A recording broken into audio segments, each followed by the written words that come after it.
Hi everyone and welcome to episode 139 of the Talk is Cheap show. Glad to see you guys in the house today. We are live here in the AFTV studios and with me to my left we have my good friend, my co-host, show analyst, former professional footballer, Mr. 50k, the legend that is Curtis Shaw of Curtis Shaw TV in the house. What are you saying, bro? What's happening, bro? You got that top of the league glow, man. You know what I mean? That big smile, top of the league.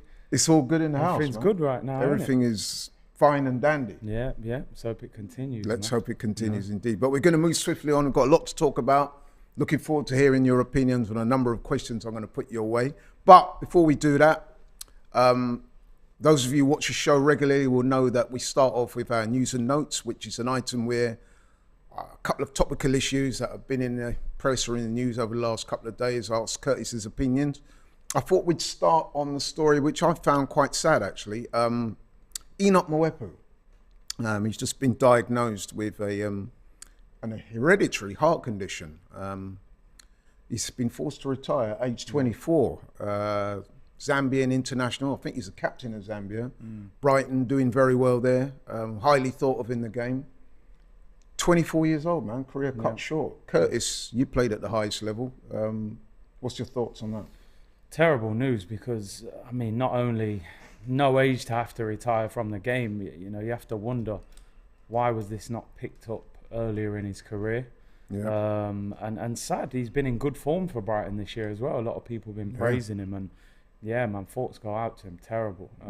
Whether he gets into coaching or whatever, maybe in his future. But yeah, sad news, man. Very sad. Very sad, yeah. I saw an interview yesterday. Well, it wasn't with him, it was somebody that's close to him.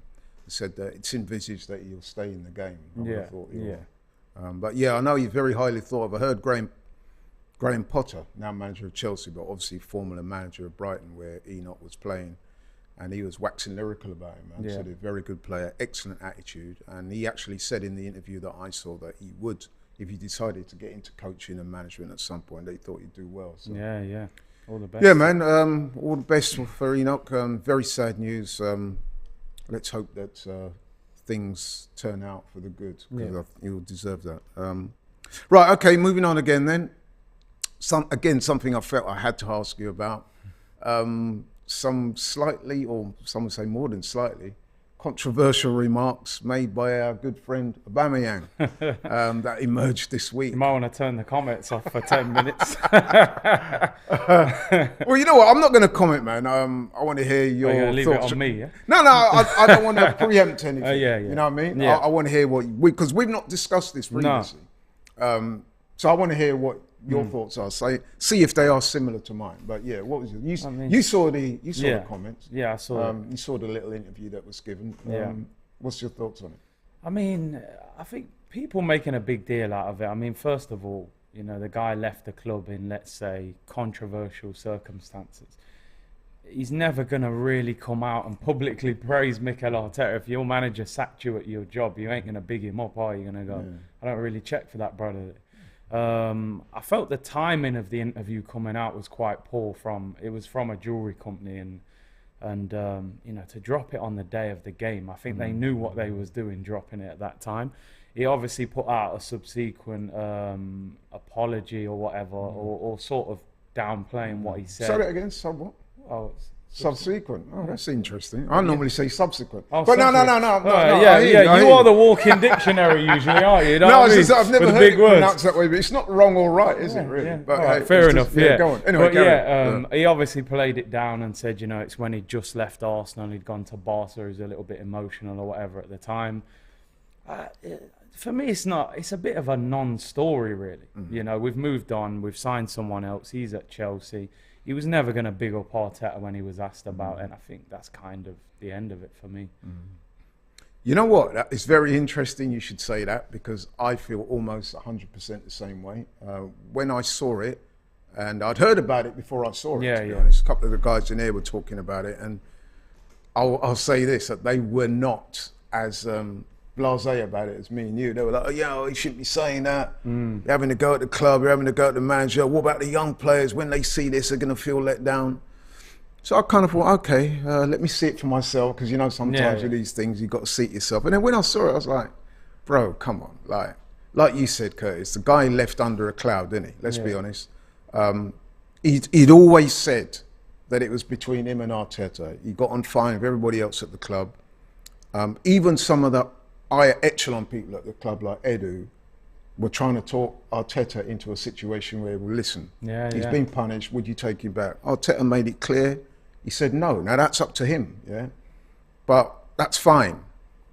But why are people expecting Aubameyang to not be somewhat upset about that? Of course he's going to be upset about that. You know what I mean? He loved being at Arsenal. He loved being captain of the club. He loved playing for the club. All of a sudden, he's had his captaincy taken off him. He's banished to the reserves, training with the kids and that. The guy feels affronted. So it's not surprising. I mean, I know he said in previous interviews he's tried to play it down, but what I saw there did not shock me in the slightest. No. And he's not really having a go at the club. He's just expressing his personal view on the manager. I think where people are still a little bit annoyed with what he said is there was no kind of accountability from him. I think if he would have come out and sort of said, listen, man, Arteta this, but even though I was late every week. I was late most days, you know, in the gold lamp. But why can he just let me off? Yeah. So listen, I've always said with Aubameyang, and you know we were both big fans of him, you know, I think he still has to look at himself at the end. He gave Arteta the ammunition to get rid of him, you know. So it's one of them, innit? You know, I'm not surprised that he didn't give Arteta a glowing reference in his interview, though, to be honest. But I certainly didn't take those remarks, as an Arsenal fan, I didn't take those remarks personally. Listen, you can argue the wisdom of giving an interview like that, especially he said he was, let's face it, he was quite hurt by the way things ended. So, and he said that interview at the time was shortly after he left Arsenal. So he was carrying a bit of feeling. So I guess you could say, well, why give a public interview like that when you knew you were still carrying feeling? Would have been better to wait or keep your counsel. But listen, he said what he said. He spoke from the heart. And it wasn't, I didn't look at those remarks as a slight against Arsenal.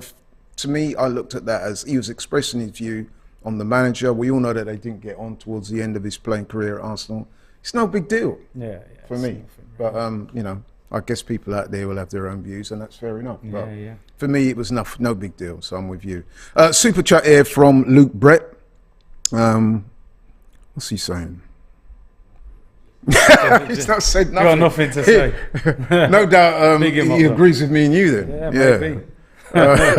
Right, so okay, moving on then. That's it for news and notes this week. But moving swiftly on, another regular feature of the show is where we talk about Arsenal's last games.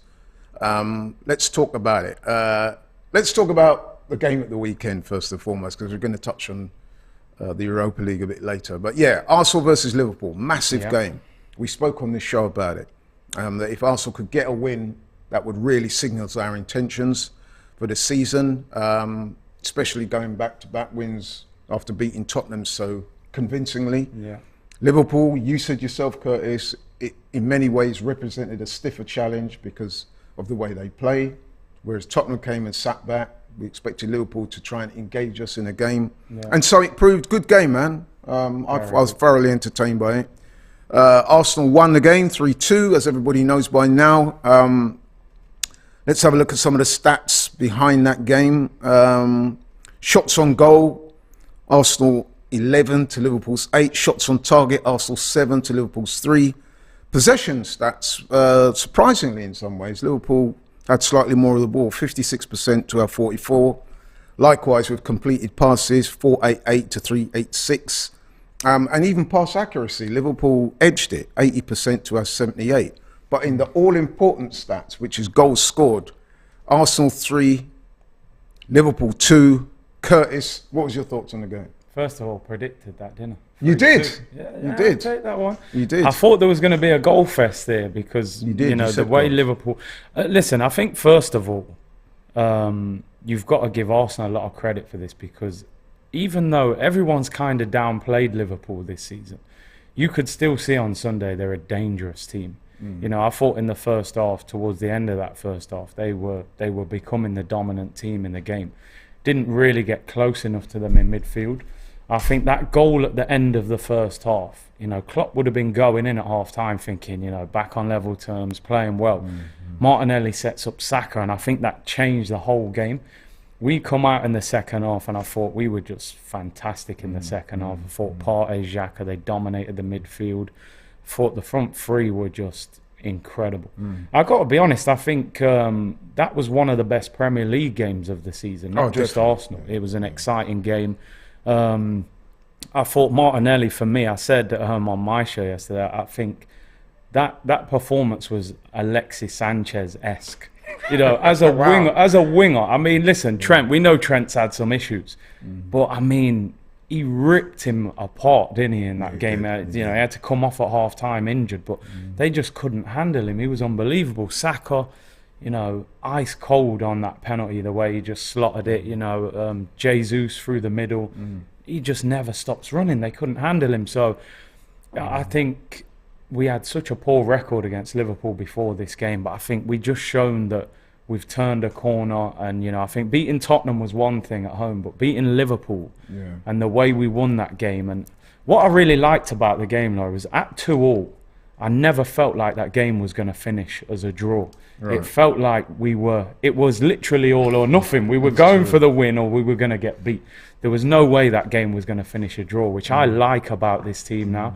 And listen, even Mikel Arteta, because people are always going, oh, what about Arteta? Because, you know, I haven't been his biggest fan, shall we say, at times. But I think we're seeing a growth, a development, an understanding of how to manage games. He put Tomiyasu at left back. I was like, do you play him over Tierney? I think he played him at left back because Salah cuts inside onto his left foot, and that will be putting him onto Tomiyasu's right foot, which is his stronger side, where Tierney would have been going onto his weaker side. So, I mean, I don't know if Tomiyasu's unzipped Salah from his back pocket, to be fair, because he wrapped him up for the whole game. He did. For me, biggest win of the season. Statement victory as well. Oh, definitely. I think everybody sat up and took notice. And I even like the fact that Arteta was animated in his celebration. Wasn't he Klopp's the first one to start fist pumping when he wins. So, yeah, brilliant all round. Brilliant. Yeah, listen, bro, I absolutely concur with pretty much everything you said there. But there were a number of talking points. I mean, first and foremost, excellent win. And like you said, it was a very good, entertaining game. Lots of ebb and flow. And like you said, when it got to 2-2, you were thinking that there's another goal in this. You hope it's going to go our way. But with Liverpool on the counter-attack, you just can't, you know what I mean? Just can't write them out. But we were, in my view anyways, convincing winners. But there were some talking points that I want to get your opinion on. Let's start with Gabriel Magalhaes, the handball that Liverpool was saying should have been a penalty. What's your thoughts on that? I've got to be honest, when I first saw the replay, I thought we got away with one. Yeah, I know people are saying close proximity is probably 6 yards away, 5 yards away. But the position that his arm is in, listen, if that was at the opposite end of the pitch, I would have been screaming penalty. I'm going to be honest, like his arm was out. I think maybe just because he was so close to him, that's the only way he gets away with it. But I listen, if that was given, it wouldn't have surprised me. You know, I would have. I'm surprised it wasn't given. Let me put it that way. So, you know, I do think we got away with it. I know. I was chatting to Robbie, and he was saying there's been a recent rule change which suggests that you've got to take into account the proximity of the person away from when the ball was struck. So I guess you could argue with that, but I must admit, when I saw it, especially when I saw it back, I was like, yeah, you know what? If we're away from home, we probably... That's given, isn't it? At Anfield, you know what I mean? They would have got that, yeah. So, yeah, I'm with you on that one. Talking of penalties, what about the penalty that we got? Some people were saying that was a bit soft.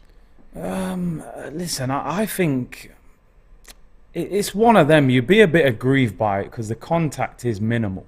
But in the modern game, as I always, refer back to this, Jesus has got his foot in front of him and he's connected with the back of his foot. You can't say how much that hurt him or didn't hurt him. So, listen, again, Liverpool might feel a bit aggrieved by it, but I think it's a penalty. I think it's a soft penalty, but I think it's a penalty. Yeah, I agree. And listen, the rules don't allow for soft and hard. Yeah. At the end of the day, if there's contact made and the guy goes down, he was impeded from taking a shot on goal, which he clearly was. That's a penalty in anyone's book. So it's and of course we had the penalty that led to another incident. But maybe we do need to be a bit careful how we address this. But I did want your thoughts. We saw them squaring up to each other. Henderson, Magalhaes, one of Granit Xhaka got involved. One or two people, Party was in and around there. What's your thoughts on that incident? We do have to be a little bit careful because we can't throw allegations out there. I mean, there's been all sorts of rumours as to what might have been said. Was it a potential racist remark made? Was some people are suggesting that the remark might have been aimed towards Partey and the stuff he's been involved with recently? You at liberty to say anything? I mean, listen, it's difficult to speak on because you don't want to falsely accuse him. But number one, Gabriel was very animated. I don't think that was just that wasn't just like, oh, you're a this. It wasn't just a swear word. It seems like something more might have been said. Something a bit personal. Yeah, because he was very aggravated. He went straight to the Brazilian players, if you noticed as well, like Alisson. Thiago's Brazilian born as well. And obviously the referee spoke to both managers. The thing that was a bit interesting for me was in Arteta's press conference when he was asked about it, he said, what happens on the pitch stays on the pitch, which I thought if it was a real serious accusation, I don't think you would say that as a manager. So he was sort of downplaying it. So that made me think maybe it wasn't as bad as we think. And obviously the FA have investigated it, but they haven't revealed what it is yet. But Klopp simply said when he was asked, he said, "Look, I can't talk about it." Yeah, I saw that. Again, so maybe we shouldn't speculate as to what was said, but it's worth mentioning that there was a major incident. There is it is being investigated, so I guess we'll just have to wait and find out. But I hope it wasn't anything untoward. Because I will say this about Henderson. He's a player that I've always held in high regard, both on and off the pitch. He's spoken a lot about incidents that he's been involved with over the years, and the need to keep racism and that out of football. So if it is something like that, I would be very disappointed. I hope it's not. I agree with you. He's stood up for a lot of those things. So I hope it isn't that. And if it is that, then it kind of undermines everything it said previously. But listen, man, as we've seen before, in the heat of the moment, man, things can get said that people will regret after. Let's hope it's not too serious. What else do I want to talk to you about? The Tsimikas incident. The elbow. He got away with one there, didn't he? I'm telling you, he got away with one. The thing what I didn't understand, I was watching the game and obviously Jesus looked like he was out. I seen man putting him in recovery position. I'm thinking, yep, that's him off. And then like a minute later he was up and he was fine, and I'm thinking, has he got concussion? I think a story came out just before the show actually that the Arsenal doctors have checked him and there's no concussion or anything like that, so it'll be all right for the games. Because I don't know if you noticed as well, when the incident took place, what was striking for me is that the TV cameras panned away from it. Normally when they do that, that suggests that A, it's a pretty bad injury, and B, that concussion has taken place. And then you saw the way, who was first on the scene? Was it Saka? And and then I see even Alisson and Firmino was like, so I thought, he's in a bad way. And you're thinking he must be out cold or something untoward's gone on. And they looked like they rolled him onto the recovery position, didn't it? And at that point, the camera panned away.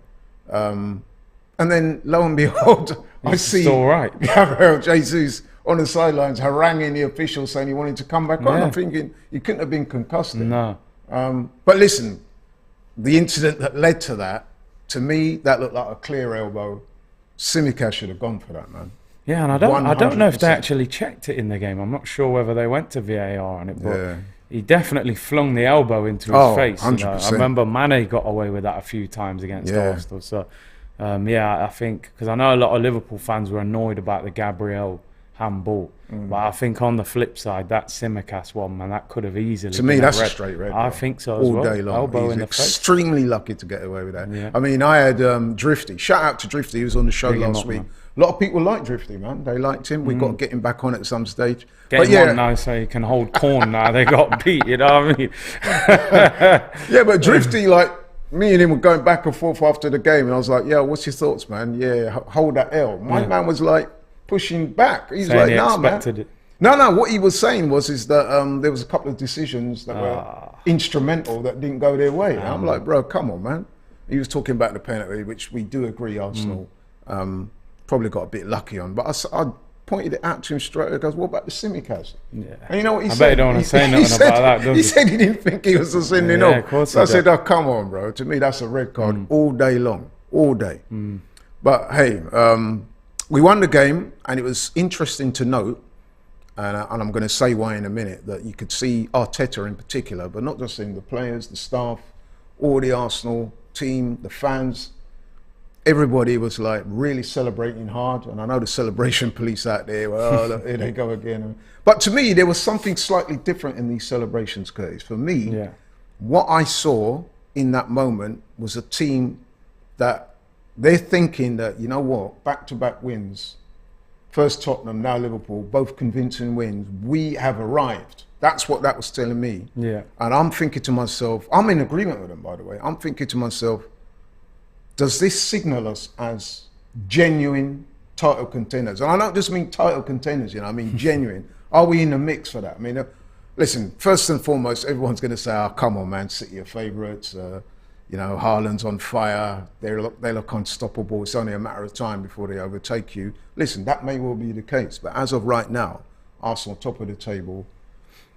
Yeah, I mean, they've lost one game to United, but they've looked very impressive this season. And let's face it, what they did to Liverpool, I know, to me, I would say this, 3-2 kind of flattered Liverpool for me. Because I thought in the second half, we were dominant. And let's face it, you know, I mean, the shots on goal and all that type of stuff does bear that out. But nevertheless, it was a good win.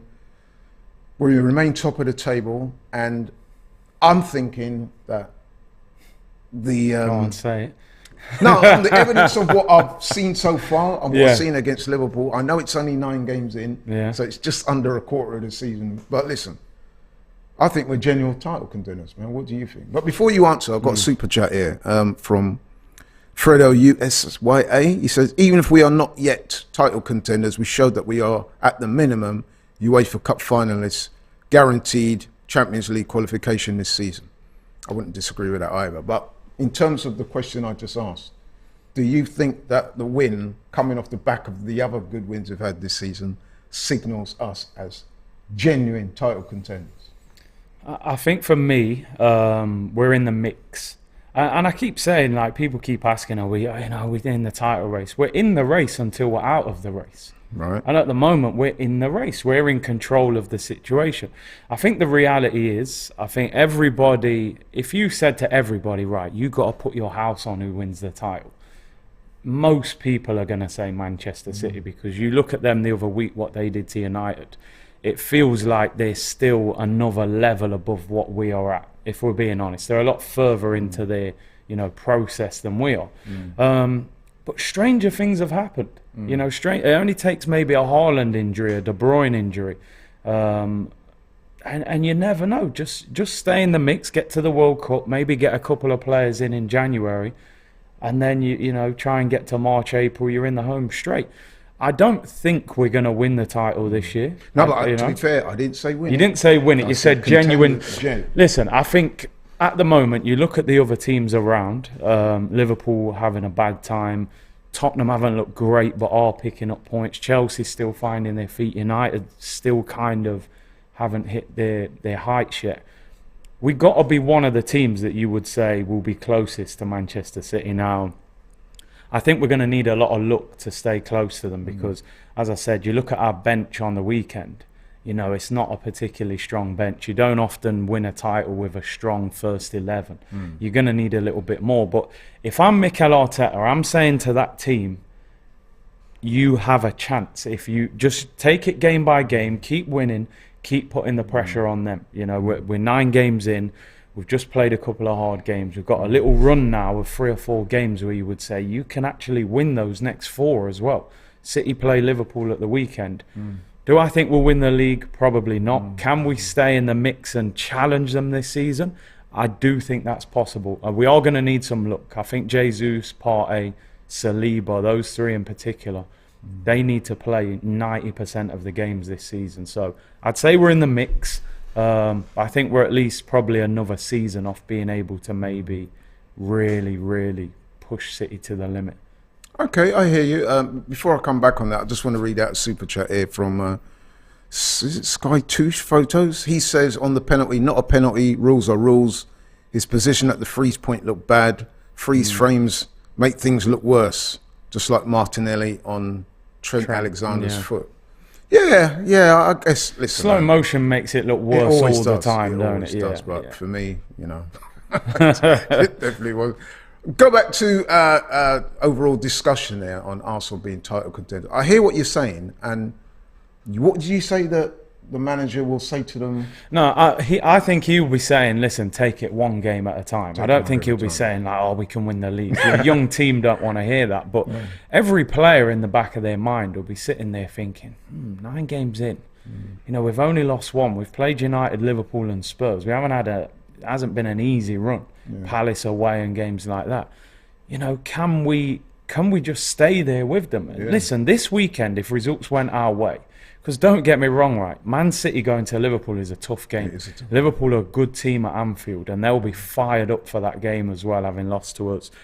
If we beat Leeds, they beat Man City, we're 4 points clear of them. That's a little gap, a little breather.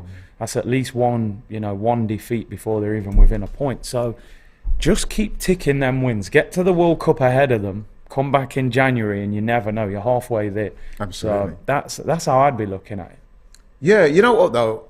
I do agree with you, but here's where I would sort of slightly disagree. You go a bit I would be a bit more positive. I would be like doing as much as I can as a manager to try and speak this thing into existence. So rather than say, let's go one game at a time, which don't get me wrong, it does make sense. How about slightly rephrasing it and saying, listen, you go out there and keep winning your games. It's in our control. So if you carry at this current rate, until they overtake us, we are the best team in this league on merit. So, you know what I mean? I think it's got to that stage now. Like I said, it's a quarter of the way through the season. Long way to go. Like you said, you know, we're only a couple of injuries away from being depleted. Hopefully that doesn't happen. But there's lots of intangibles. You've got the injury situation. You've got the World Cup coming up. I mean, somebody suggested to myself when I had a conversation with him during the week that this year's Premier League could be... Whoops. Oh, it's all See, that's how much power's in the room. Yeah, Arteta's got the wall shaking. So, I've lost track of what I was saying. Yeah, so... The World Cup. The World Cup could mean that this is a season in 2 parts. So, you know, you do your best to go in top of the league. As far as the World Cup comes in November, and then there's going to be what happens there, and then we go again when you come back. And the thing is as well, I think I'll speak to you about this, like Arsenal, we've only got around maybe 40-50% of our squad potentially going to the World Cup. Where City's is more like 80%, you know, so the majority of their team are going to be there. So a lot of our players will get an opportunity to, you know, relax, not have to play every week in the World Cup. I just think for me, I really hope that Edu and Mikel Arteta use January as an opportunity to build. I always think the best teams, the best clubs, they sign from a position of strength. You don't wait until you're desperate to sign a player. Sign a player while you are top of the league. I think we need a midfielder. I think we need a right winger as well. Obviously Pepe went. I think we need somebody to push Saka. And a midfielder to back up Thomas Partey and Xhaka at the moment. So I just hope they go into that window, get a couple of players in. I like your optimism, and I think with me, I always joke that, you know, as Arsenal fans, we've got PTSD. We've suffered many times. I've seen Arsenal top in January before, and then Giroud goes 15 games without scoring, and Leicester win the title. So for me, I think you're right in the sense that we are in the mix. I think we are a contender. I suppose the next question is, can we genuinely finish above Manchester City? That's probably where it's a bit more of a stretch. Don't forget, you know, there's a few intangibles for City as well. We spoke about the World Cup. They could get injuries. And then you've got to remember as well that they're in the Champions League. Okay, we're in the Europa League, but they're in the Champions League. That might prove difficult for them. Where do they prioritise if things kind of get sticky? I would imagine they might prioritise with the Champions League, given the fact that they've won the Premier League for the last couple of seasons at a canter almost. So, and for City and Pep, the Champions League would appear to be the holy grail. I think the thing with City, their squad is so strong, isn't it? Yes, you know, even the rotated team in the league is probably going to be like Mahrez and, you know. But listen, I hear what you're saying, and I think Arteta should have that belief that we are in the mix, you know, and I think the fans should have that as well, that, you know, we can do something special this season. So it's gonna be interesting. I think there's 7 games till the World Cup now, 7 Premier League games. Yeah. You know, if we can get through them 7, keep Partey fit, because look at the difference Partey makes in midfield. Oh, absolutely. You know, he's a colossus for us in there. Jesus has just transformed this attack for me. So listen, it's almost like a checkpoint now. Get to the World Cup top. Yeah. You know, get to the World Cup top of the league, get into that January window, get a couple of players in, and then we go again from January till the end of the season. But it's great to even have this conversation. You know, it's a great. Last season we're going, oh, can we finish top 7? You know, can we get Conference League, Europa League? Yeah. So things are moving. One of the reasons why I'm quite positive, and I do retain an element of confidence in what I'm saying, is that, listen, man, I've been around a long time. I've been watching football for many, many years. I've seen it not just in football but in other sports. Momentum is such a big thing, man. Yeah.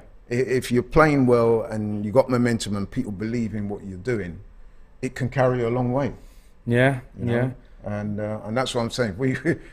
I urge your fans out there and all the others, get behind the team, man. Try and speak this thing into existence. No, I hear you. Keep the positivity around, because, like I said, at the end of the day, you look at the table. We are top. Yeah. Right. So if we carry on at the rate we're going, and City carrying at the rate they're going, we would end up winning the title. Do you know what's a bit mad? We were supposed to play Man City next Wednesday. Yeah. The game was obviously called off because of the Queen's passing, and the PSV game was rearranged. I actually wish we was playing them next week. Oh, you do? Yeah, because I think we're in full flow right now. I would have and it was at the Emirates as well. Yeah. I mean, I would have liked to have gone for them now. You never know, later in the season, maybe Haaland's injured, it might be a better time to play them, but I would have loved to have seen that game next week. It's interesting to note that Haaland's not going to the World Cup. Yeah. But then neither is Odegaard. Do you know what? The funny thing is, City look great at the moment. I still kind of think, outside of maybe Haaland, De Bruyne, maybe Foden, what I'm trying to say, I think City do look a little bit vulnerable defensively. You know, they are conceding goals. They are scoring goals for fun. That's the problem. But do they look vulnerable, or is it the fact that they, going forward, they look more impressive than they are at the Maybe. I mean, I just see that Kyle Walker's injured. He may miss the World Cup. Yeah. Stones is injured as well. But that's what we're saying, man. There's lots of intangibles. Happen. Yeah, things can happen. Got another super chat here from V1987. He says, "We are contenders, but we are hoping of winning, relying on other teams having injuries and our players being healthy. God bless, from Philly." So what do you make of that? I mean, no, I think he makes a good point there. Listen, if we play well for the rest of the season and Manchester City play well till the end of the season, they win the Premier League because their level is slightly higher than ours. Their strength in depth, their ability to rotate. You know, Walker comes out and, you know, Cancelo plays right back, or Mahrez comes on. They're bringing on top quality players off the bench. That can't be denied. I think for Arsenal to have any chance, you know, whatever chance there is of finishing above City, we need something to go wrong for them. And it all needs to go right for us. You know, we're going to need a heck of a lot of luck, you know. You would need. I'll tell you what we are going to need. We're going to need the Kroenkes to put their hand in their pocket. Yeah. Come the transfer 100%. window. I mean, we do have to say it, even though the vibes are high right now and everyone's been positive. But that last transfer window, I thought we missed a trick. Yeah. It would appear that it's not really affected us too much at the moment. Yeah. But we all know that the Premier League, man, it's a marathon, not a sprint. And injuries, loss of form, all those kind of things will be factors. Yeah. And I think in order to address those, we do need to have a decent transfer window. It's not just a fact of spending money, it's finding the right players as well. That needs to be said. But yeah, come January, man, they've got to be on it. I totally agree because, listen, the Kroenkes have backed him the last couple of summers. The last couple of Januaries have been a little bit underwhelming. Obviously, last year we didn't sign anyone. We chased Vlahovic all month and then didn't get him. I think the year before we got Odegaard and Matt Ryan on loan. That wasn't too bad. Odegaard made a difference. I think you'll see again how serious they are in January, because if you're the owner and your club's in a great position, Arteta should be going, listen, I know you didn't really want to spend much in January, you wanted to wait till the summer, but we're in such a good position right now. 2 players could be the difference between a good season and a great season. Yeah. So I think Arteta and Edu, they got to be saying, get the money out, man. We will be absolutely kicking ourselves if, you know what I mean, we get to January and we don't make the improvements or sign the players necessary. Yeah. And then it comes down to the wire. Yeah. And you're somehow looking back in retrospect and thinking, if only they'd have signed. Yeah, I've always said, you look at last season, if we'd have signed a striker in January, a top striker, I think we'd be in the Champions League right now. We only finished 1 point behind Tottenham. That's one victory, you know, one draw into a victory and you're in the Champions League. So, you know, Partey's going to the World Cup. We know that he's somebody you got to be careful with. He, you know, Jesus might go to the World Cup with Brazil. Those 2 in particular, for me, the backup players for those 2 are not at the same level, and I think you need to strengthen, especially in midfield and especially on that wing as well, with Smith Rowe being injured as well. Okay, so I think we're both saying the same things. Only I'm slightly more. You're slightly more. I think we're in the mix. We are in the mix. We are a contender, but it's how strong a contender are. Hence the word why I put genuine. Yeah. Because, I mean, at the end of the day, you could say, oh, we're title contenders, but we're in second place. I'm saying no. I'm saying we're genuine because the team is playing that well. The vibes are that good. Things are moving in the right direction. The trajectory is moving in the right way. So I'm saying that, listen, man, if we keep building, they always say, you know, you build from a position of strength. Yeah. And if we can do that, I think we'll be there or thereabouts. But remains to be said and seen. Right, okay then. So moving on, I'm going to come back to the question of the show at the end. And I've got good reason for doing that because we've got a couple of games ahead of us this week. One of them is in the Premier League. But first and foremost, we've got the game, the Europa League game. The big one. The massive one. I've got to ask you, what do you think of the campaign so far? Well, Europa League, we've done what we had to do, really, man. We've rotated the squad, won both games. That's all you can do. It's an opportunity for the fringe players to get some game time. I thought Fabio Vieira did really well last week. He impressed me. He did. You know, the delivery for the header from holding, and then he got his goal. I think he's going to be putting Odegaard under pressure in that number 10 role. Wow. I do. Different kind of player, a little bit more. I think Odegaard looks to kind of control the game. Yeah. Where Vieira looks like he's trying to score and assist a little bit. Yeah. So it's good to have that option. And thought Nelson looked lively. Eddie got his goal. And that's what it's about. Holding, I understand scored. because I spoke to you before we come on air about the game and you weren't quite as convinced with Marquinhos. No, listen, that first game, the FC Zurich game, I was like, wow, have we unearthed a gem here? And then the next game, I was like, maybe not. Maybe it was just a stone, you know. No, but listen, it's early days. It's early days. You can't write him off. He's going to need more game time before we see where he's at. But this game, we're away to Bodo Glimt. You saw them up front last week. What did you think? I mean, listen, they did. They kept the ball well. I respect the fact they tried to pass the ball. Yeah, I see them they're trying to play the ball out from the back. Even a couple of times when they nearly got found out, they persisted with it. So they do try and play. Do you know what? Without being disrespectful to them, I was watching the game and I was just thinking, I just can't wait to be back in the Champions League. Honestly, without being disrespectful, I thought, you know, you watch Tuesday and Wednesday nights on your TV and you're like, Thursday, you're like, Bodo Glimt. Listen, you've got to beat what's in front of you and win the trophy if you can. But you know, I can't wait for Champions League at Arsenal. Man. There is a bit of a depreciation. Yeah, man. It's like you know. But listen, man, you can only play what's in front of you. Yeah. And you know, I mean, so far so good. Yeah. But we go away to Bodo Glimt. I would imagine the atmosphere in the ground is going to be. It's going to be lively, and you know what? Good luck to everyone from here who's travelling to that. Yeah. I mean, make sure you got your woolly hat and your skis with this you. This is not Oslo, man. No, it's a lot further away. Yeah, than that. You ain't just flying. In fact, it's near the Arctic Circle, that Bodo Glimt's ground. Although the weather forecast at the moment isn't too bad. Yeah, I think it's rain forecast, but not. Which ain't too bad. I tell you one thing, Arteta, right? I would say Saliba, Saka, Partey, Jesus, Martinelli. don't take them anywhere near this game. Yeah, it's an AstroTurf pitch. Wow. You know, you can't be risking it. Thomas Partey, he can't go anywhere near this pitch. You know what I mean? So, yeah, I think you've got to rotate. He'll want to take a couple of the big players just in case we're not winning. You need someone to come off the bench. But he did that the other week, I would not be playing any of our big hitters in this game. I think we should. But nevertheless, we do need to win, because what we want to do ideally is to have qualification for the next stages wrapped up as early as possible. Then you can start rotating even more, the squad and focusing on what's ahead of you. So, listen, by what you're saying, I think it's fairly safe to assume you're predicting a win. Oh, light work, man. Light work. No, do you know what? I'm going to be honest. I think this will be a harder game than the home game because of the tiny ground. I think it holds 8,000. 4G pitch. I'm pretty sure Arsenal players wouldn't have played on a 4G pitch for a long time. So they may struggle a little bit, but I think we'll win 2 or 3-0. I think. Yeah, I wouldn't disagree with that. I'm certainly expecting them to win. Whether we win or not, but hey, we're going for the win. We want to keep things positive, because then a few days later we go into our league game, our next ops of the week, which is against Leeds at the weekend. Sunday, 2:00 kickoff away. Another away game. Leeds this season, let's have a look at them. Let's have a look at their receipts.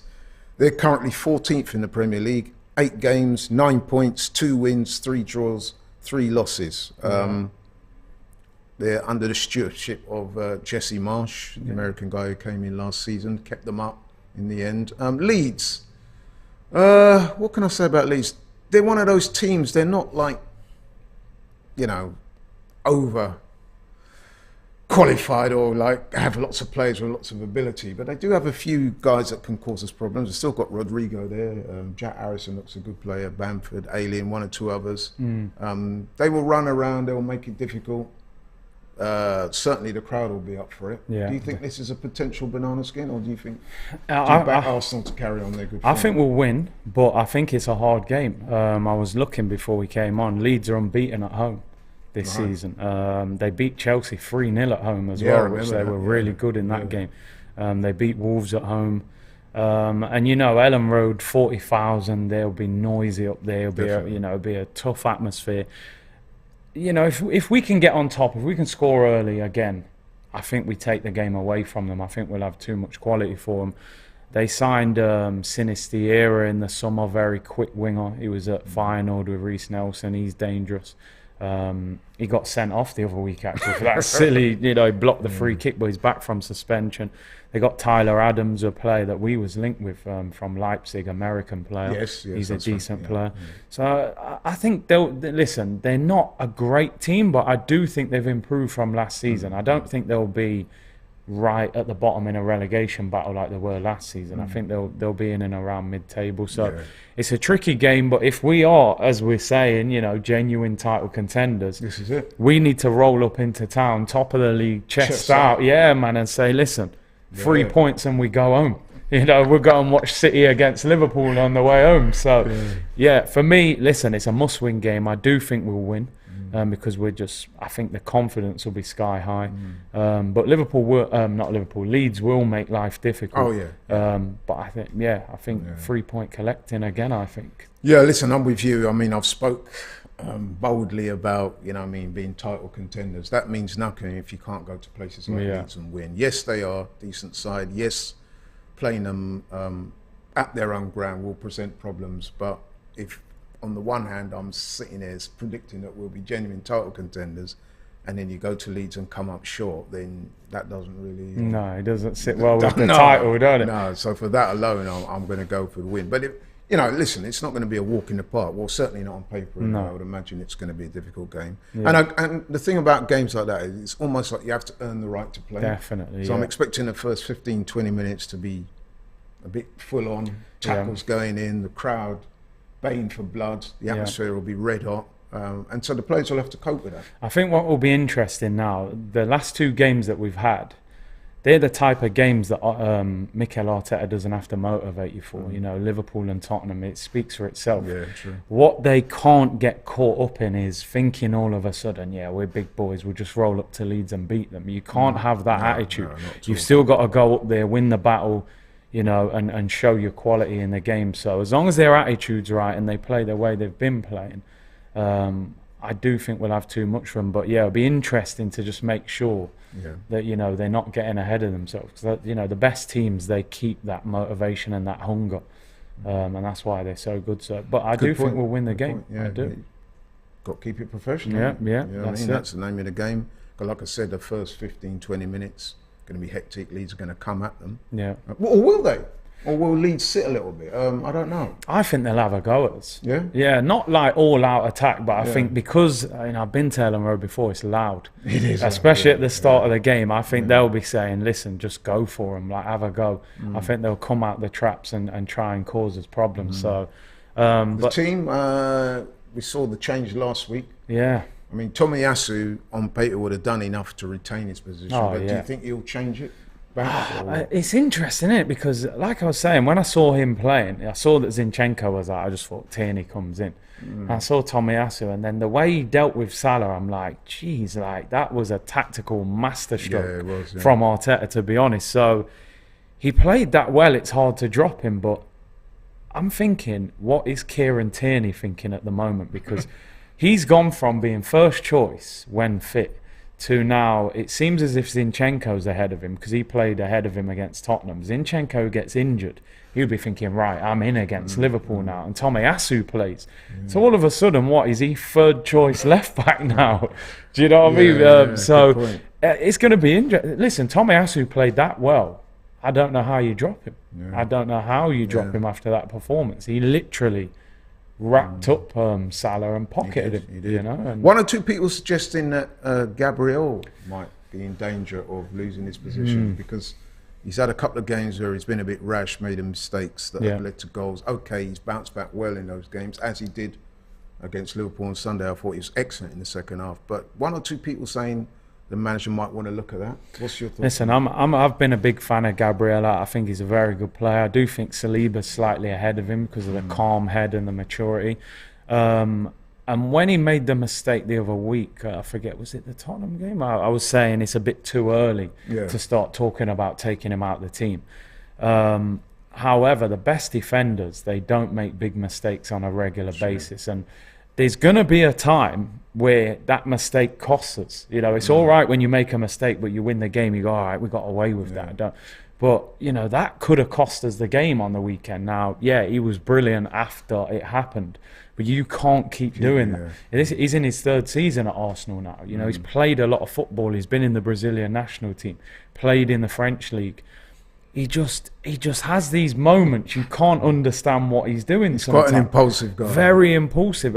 Listen, for me at the moment, I would stick with him because I think him and Saliba's partnership is really flourishing.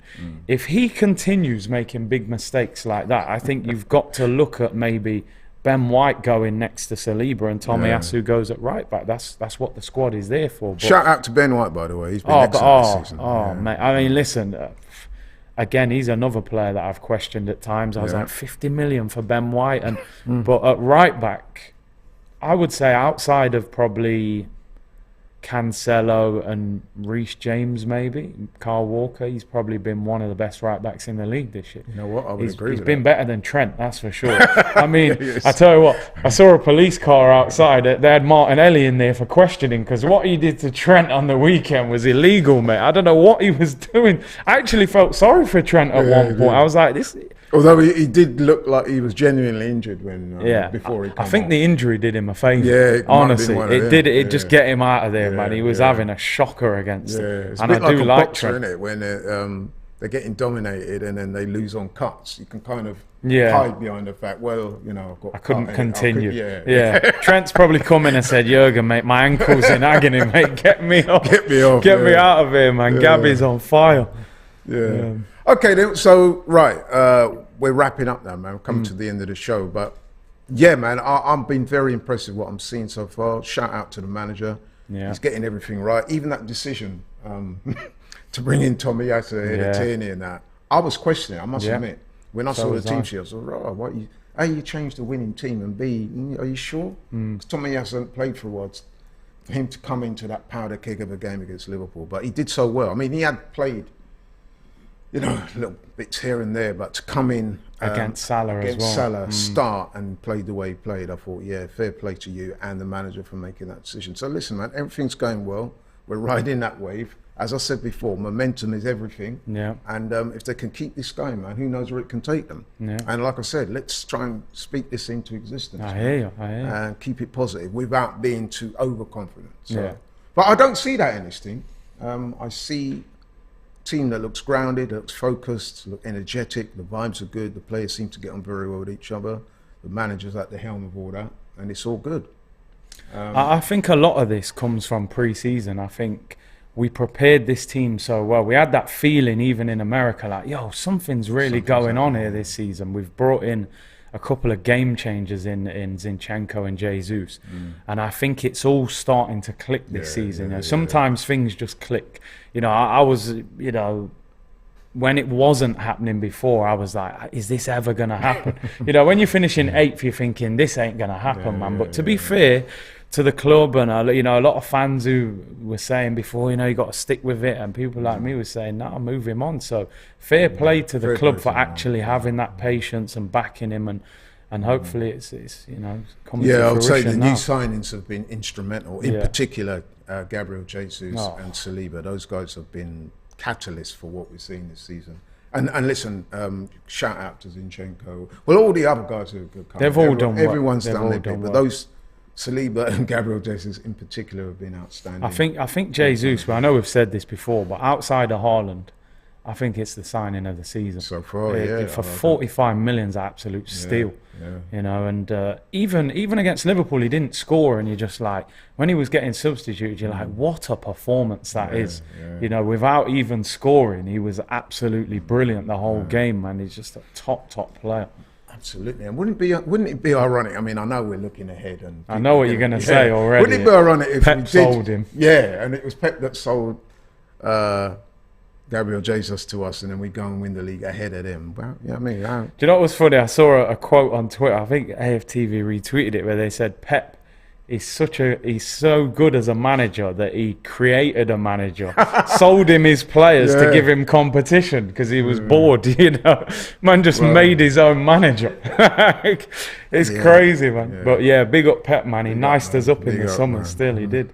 So there you have it, people. We think that Arsenal, off the back of what we've seen so far, off the back of those 2 great wins, in particular against Tottenham and Liverpool, have now arrived as genuine title contenders. We want to know what you think. Do you agree with us, or do you think we're jumping the gun? Do you think we're being a bit premature in what we say? We've thought about it, and we think that we're not saying they're going to win the title, but we're saying that what we've seen so far, on the evidence of that, we are genuine title contenders. So I'm leaving that with you guys. Let us know what you think. Shout out to everybody for the super chats and for the comments. Keep liking, keep sharing, keep supporting the show. Big up my man Curtis. Yes. And hopefully we'll see you again next week. Take care.